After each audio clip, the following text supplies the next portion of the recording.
How many titles do you want me to generate? Reply with a single number for X, e.g., 10, 15, or 25. Optionally tell me your preferred theater: Pacific, Eastern Front, Air War, Naval, Intelligence, Deception, or Home Front Industry.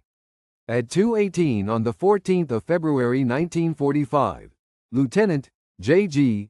John E. Larkin, CIC radar officer aboard USS New York, BB-34, reported a new air contact on SG surface search radar at 2,960 MHz, bearing 078 degree, range 18.4 nautical miles, speed 240 knots, descending through 4,500 feet toward Task Group 58.2. Within 2 minutes, Larkin compared the plot to expected nuisance raids. Usual tracks were single aircraft at 160 knots, detected beyond 30 miles. This contact was faster, lower, and held course directly for the carriers. Captain Robert B. Carney was informed, then Rear Admiral Mark A. Mitcher's staff, via TBS voice circuit. At 2:24, Combat Air Patrol from VF-18 launched 4 F-6 F-5 Hellcats with APS-6 radar, vectoring 12 degrees right to intercept. The APS-6 lock came at 3.2 miles. The target jinked, then continued. 2 Hellcats fired 480 rounds of .50 caliber, achieving 1 confirmed kill before 2:31. Documents recovered in 1999 revealed that the single fast contact of the 14th of February 1945 was shaped by radar geometry, not just enemy audacity.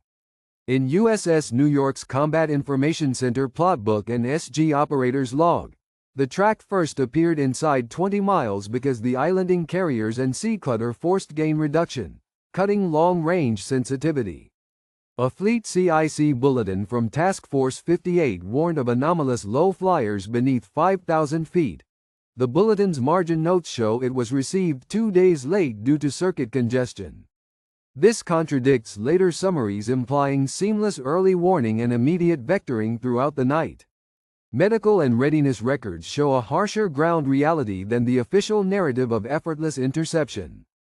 The VF-18 Ready Room log lists 12 Hellcats assigned to night alert, yet only 7 were serviceable at 2 o'clock, with 2 carrying APS-6 sets fully operational. The squadron's ordnance record shows 38% of belts loaded with mixed incendiary tracers that degraded night sighting. The after-action report instead stated, standard ammunition. Fuel figures in the deck log note a 12% reduction in launch allowance due to rough deck handling losses. These constraints narrowed intercept windows and increased reliance on luck. For decades, it was believed Task Force 58's radar screen made February 1945 kamikaze threats routine. Detect early, launch cap, shoot down the intruder. However, declassified files in 1985, including Commander TF-58 CIC summaries and Pacific Fleet bulletins, showed recurrent blind zones at low altitude and intermittent fighter direction errors. Samuel Eliot Morrison's 1958 account treated the night picture as largely coherent. Later, Clark Reynolds's 1994 study emphasized procedural friction and equipment variability across ships. Evidence and debate now focus on whether technology or training dominated outcomes. Analysts compared this episode to the 11th of May 1945 hit on USS Bunker Hill, where multiple attackers penetrated despite radar coverage, killing 393. The consensus, using records at the U.S. National Archives and operational files at NHHC, is that radar provided opportunity, not certainty, especially against low, fast profiles. Debate persists over how much late bulletin distribution versus pilot fatigue explains uneven interception rates across task groups. Ensign Richard H. Dick Denning, 22, VF-18, nightcap pilot in an F-6F-5N, described the critical minutes after the 2:24 launch. In a letter dated the 16th of February 1945, he wrote, "The ship's voice kept saying, 'Come right, but the blip slid under the clutter and we chased ghosts.' When his APS-6 briefly painted a return at 3 miles, Denning chose to hold fire until he saw exhaust flicker, fearing he was lining up on a friendly. He then fired a 2-second burst, expending 120 rounds. The aircraft rolled away trailing flame, later credited as a shared kill. Denning survived the war, flew in Korea as a lieutenant, and died in 2003. His letter is preserved in the Naval History and Heritage Command manuscript collections. His experience was typical of the thousands of men who faced this dilemma, influencing later doctrine. The 14th of February 1945 interception altered Task Group 58.2 feet's night routine within hours.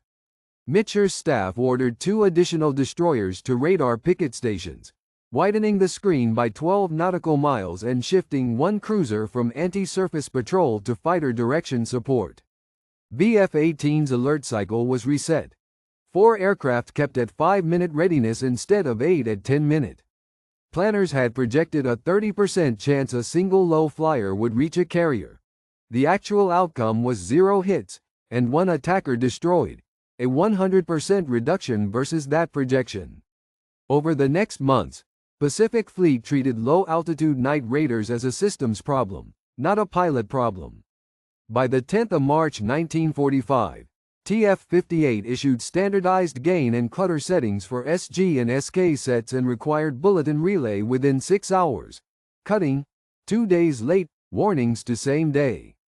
Operations planned for the 18th of February occurred on the 16th of February, a difference of 48 hours, because commanders judged the screen stable enough to keep pressure on airfields feeding Okinawa routes. Historian Clark Reynolds calculates that if the 14th of February 1945 low-level intruder had not been intercepted, a damaged flight deck in TG 58.2 would have delayed the next day's strike cycle by 18 to 24 hours, forcing aircraft to divert and reducing sortie count during the Iwo Jima approach. Most scholars now rate the episode as tactically small but diagnostically decisive, because it exposed radar blind zones and uneven night fighter readiness. Measured against the 11th of May 1945 Bunker Hill attack, 2 hits, 393 dead. This event's value lies in prevention. 1 attacker stopped before impact. Ensign Richard H. Dick Denning returned to San Diego in 1946, finished flight instruction duty, and stayed in naval aviation long enough to fly combat again in Korea as a lieutenant. In a 1999 oral history interview, he recalled, "I didn't trust the scope until I could see the fire," a sentence shaped by that 2/31 decision to hold his burst. Denning died in 2003 and is buried at Fort Rosecrans National Cemetery, overlooking the same Pacific lanes he once guarded. The institutional memory hardened into concrete and checklists. The National Museum of Naval Aviation dedicated a VF-18 display panel on the 14th of February 2005, pairing Denning's letter with radar plot reproductions from USS New York. In 1952, the U.S. Navy adopted standardized night fighter direction procedures that required clutter-calibrated radar reporting before vectoring. On the 14th of February 1945, 4 Hellcats achieved 1 confirmed kill, shifting the TG 58.2 operating tempo by 48 hours.